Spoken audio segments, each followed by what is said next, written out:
Ukraine and Russia are exchanging accusations this morning, each side saying the other is out to destroy what remains of the ceasefire. Let's go to one of the front lines in the conflict. Nahlah still reporting from there and in the rebel-held community of Donetsk. Nahlah, this is our first look inside that city since the ceasefire took home, the ceasefire brokered in Minsk. What are you seeing there in Donetsk today?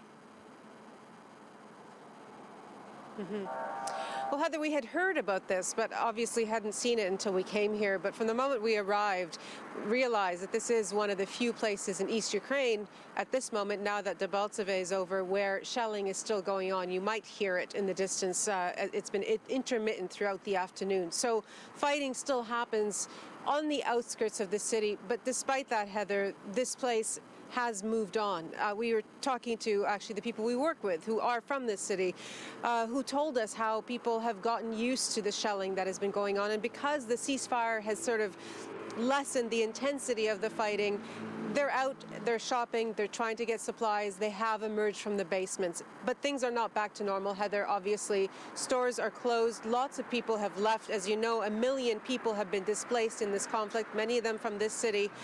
Shops are closed, banks aren't working, everything works on cash basis. So things are not back to normal. However, compared with the Donetsk that we saw a year ago, this has advanced. The regional headquarters has cleaned up all those tires and wire mesh around that area. The administration is trying to accredit journalists. So things are progressing, but certainly not back to normal.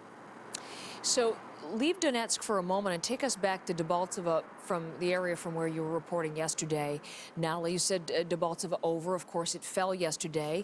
Just as I was introducing you, Interfax, the news agency, reported that over 90 Ukrainian soldiers have been captured there. The whereabouts of 82 other Ukrainian soldiers unknown. That's quoting a Ukrainian Armed Forces general. So there are obviously developments there and ongoing anger over what has happened. What's the latest you're hearing?